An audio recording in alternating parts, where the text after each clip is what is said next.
Software installation. Installing the software on Windows platform. Run the installation file by double-clicking on it and start the installation process. A welcome screen will appear. Click on the next button. An end user license agreement will open up. Click I accept the term to accept the terms mentioned therein and click the next button to continue. In this screen, the software by default selects the drive which contains more hard disk space.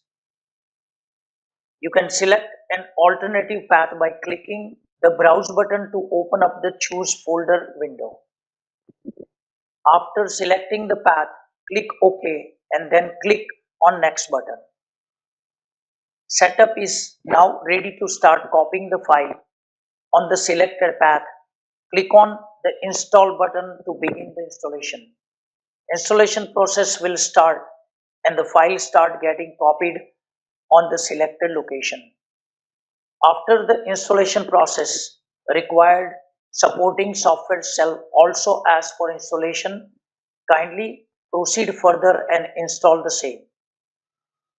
After setup finishes, installing the required files and software, you shall receive the following screen.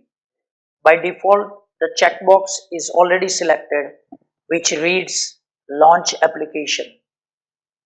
Click on Finish to exit the wizard. If you have selected the checkbox for Launch Application, then application will start.